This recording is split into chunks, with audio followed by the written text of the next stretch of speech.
Dobrodošli u novi video zapis. Ispred mikrofona Dragoslav Petrović, sajt Izrael.com. Ono što radimo danas je da pričamo o malo komplikovanijim formularima. Često kada ljudima pravimo sajt, oni traže da napravimo neki formular za razne stvari.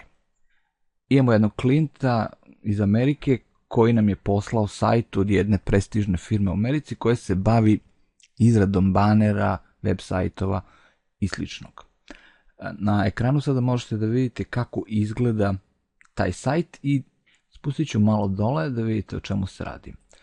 Znači, na ovom sajtu se prodaju baneri i ako se izabere ovo ovde opcija prva, tada su selektovane dve slike i cena je $68. Ako se selektuje ova druga stavka, tada su mušterije izabrale banere i startnu stranu, takozvanu landing stranu, cena se promenula $196. Treća opcija je kada mušterija hoće i banere, i landing stranu, i čitav sajt. I tu se cena promenila na $296. Vratit ćemo se samo na banere. Ovdje imamo opciju da možemo da dodamo još banera. I kako god dodamo banere, cena se menja. Naravno, možemo da izaberemo i našu vrednost širine i visine banera. Možemo da izaberemo još dodatnih stavki za svaki baner i svaki put kada se nešto doda, menja se cena. Ono što smo mi uradili je da smo pregledali još neke sajtove na sličnu temu i došli do jednog rešenja koje je sasvim ok. Evo da pogledate kako to izgleda. Uzeli smo samo za ovaj test slike sa ovog sajta, čisto da izgleda što sličnije.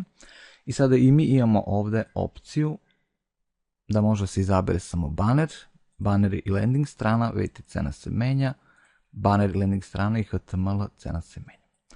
Ono što smo mi promenuli, ja mislim da je malo bolje, kada se dodaju baneri, možete izabrati koliko još banera hoćete da dodate.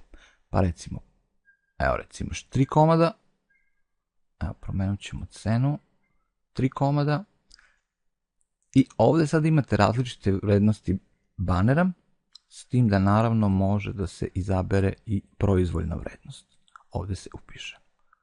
I naravno, ako se čekiraju još neke dodatne stavke, shopping karta je updateovana. Sad ću da vam pokažem na još jednom primjeru da malo bolje razumete koje su mogućnosti kreacije, ajde kažemo, tih komplikovanih formulara.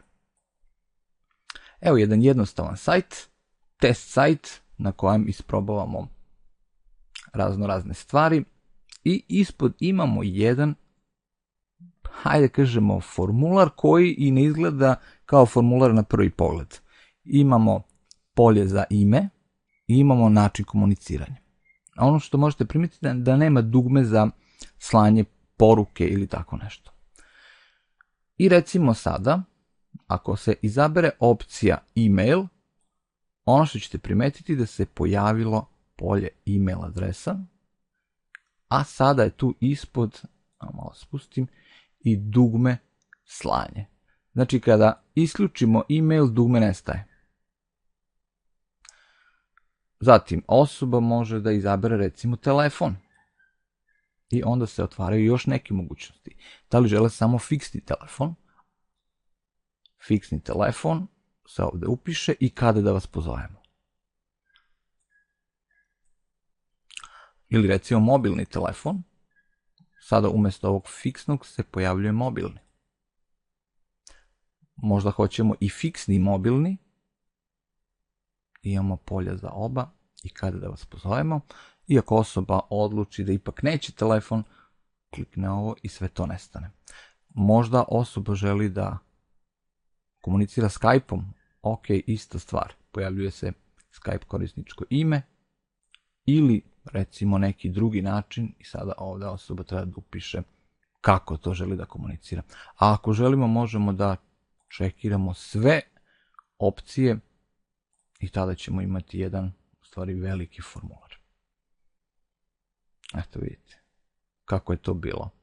U početku je bilo samo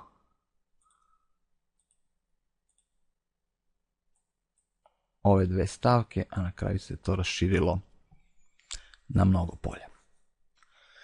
Eto toliko u ovom videu, hteo sam da vam pokažem koje su mogućnosti. Ako vas zanima i potreban vam je jedan komplikovani formular za vaš biznis, zovite Dragoslava, siteizra.com, možemo vam pomoći u tome.